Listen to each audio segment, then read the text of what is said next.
नमस्कार, बहुत स्वागत है आप सभी का हमारे इस खास बुलेटिन में। मैं हूं आपके साथ मरियम अली।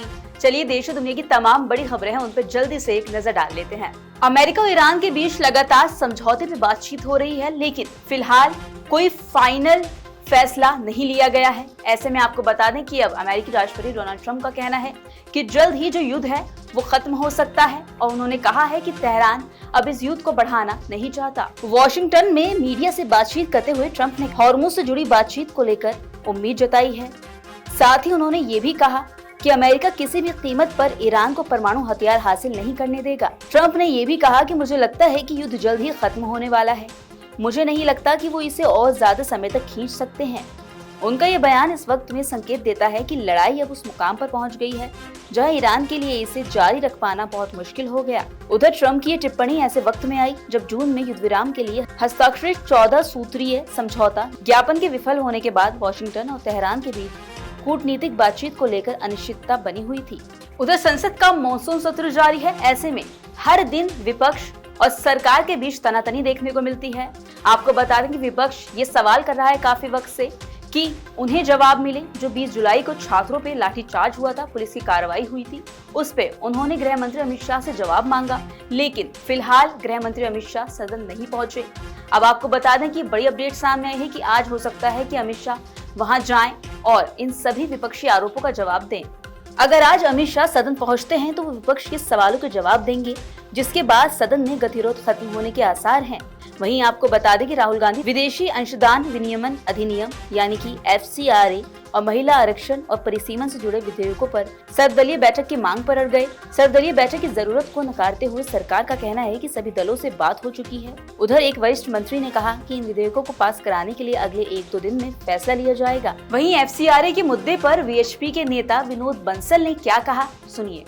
FCRA जो है पहले से प्रचलित कानून है और फॉरेन फंडिंग को रेगुलेट करने के लिए आज का नहीं है, दशकों पुराना एक पार्लियामेंट का एनैक्टमेंट है। उसमें संशोधन की आवश्यकता क्यों पड़ी? क्योंकि पिछले कुछ वर्षों में जिस प्रकार से चैरिटी के नाम पर, सेवा के नाम पर और फॉरेन फंडिंग को प्राप्त किया जा रहा है और यहाँ पर खर्च धर्मांतरण के लिए, देश विरोधी गतिविधियों के लिए, पॉलिटिकल सिस्टम को हैक करने के लिए और भारत की संप्रभुता पर हमला करने के लिए उनका उस फंड का प्रयोग किया जा रहा था, उसके एक दूरगामी और दुष्परिणाम सामने देखने आए। और भारत सरकार ने इस बात को इंश्योर करना है कि आखिरकार जो फंड जिस मद में आया, जिस पर्पज से आया, उसी पर्पज में खर्च होना चाहिए, उसका प्रॉपर अकाउंटिंग होना चाहिए, उस पैसे का कोई एम्बेजलमेंट नहीं होना चाहिए, और जिस दानदाता ने भारत के बाहर से जो पैसा दिया उसकी इच्छा की पूर्ति होनी चाहिए। तो उसके लिए अगर कोई FCRA में कोई अमेंडमेंट कर रहा है तो मुझे लगता है इसको अप्रिशिएट करना चाहिए, न कि उसकी कोई आलोचना करना चाहिए। खैर, देश की विपक्षी पार्टियों को आलोचना का अधिकार है, लेकिन इस आलोचना को अगर कोई भारत के बाहर वाले व्यक्ति कोई करे और भारत के बाहर वाला यानी अमेरिका का कोई सीनेटर करे तो उसको इस मामले में कोई अधिकार नहीं है। भारत की संप्रभु मामलों पर भारत को पूरा अधिकार है निर्णय लेने का। हमारे कानून के अंदर उनको हस्तक्षेप करने का बिल्कुल अधिकार नहीं है। खासकर उस देश को तो बिल्कुल अधिकार नहीं है जिसने पूरे दुनिया भर के लोगों को आर्थिक संकट में डाल दिया और उनको ऊपर तमाम तरह के प्रतिबंध लगा दिए।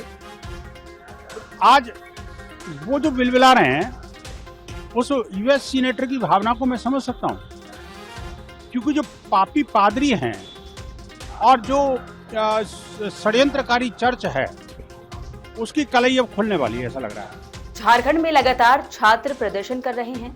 जो अनियमितताएं हैं पेपर में और जो भर्ती होती है उन परीक्षाओं में, इनको लेकर उनका विरोध प्रदर्शन जारी है। ऐसे में जो छात्र नेता हैं देवेंद्र नाथ महतो, उन्होंने क्या बताया, सुनिए। देखिए, अभी जिस तरीके से सरकार का रवैया को देख रहे हैं, बहुत ज्यादा छात्र के प्रति असंवेदनशील है। कभी उनका कोई अधिकारी पदाधिकारी आते हैं, बोलते हैं कि वार्ता के लिए सरकार तैयार है, प्रतिनिधि मंडल का नाम भेजिए। ये 3 दिनों से चल रहा है, लेकिन फाइनल बात नहीं बन पा रही है, सहमति नहीं हो पा रही है। लेकिन हम लोग इस बार छोड़ेंगे नहीं। अगर अलग झारखंड में या देश की आज़ादी में इतना लोग शहीद हुए तो हमको लगता है कि JPSC और JSSC के सुधार में अगर कुर्बानी के रास्ते में भी जाना पड़े तो ये गलत नहीं है। अब बात कर लेते हैं मौसम की। दिल्ली एनसीआर में बीते 2 दिनों से मौसम काफी खुशनुमा बना हुआ है। लगातार बारिश हो रही है और बीते दिन तो लगभग पूरे ही दिन बारिश हुई, जिससे लोगों को गर्मी से राहत तो मिली, लेकिन इसी के साथ साथ जलभराव से उन्हें परेशानी भी होने लगी। ऐसे में अब आपको बता दें कि आईएमडी का कहना है कि दिल्ली एनसीआर समेत कई ऐसे राज्य हैं जहां तेज बारिश का अलर्ट दिया गया। आईएमडी ने एक नया अपडेट जारी किया, जिसके मुताबिक 15 राज्यों में भारी बारिश, आंधी और वज्रपात की चेतावनी जारी की गई।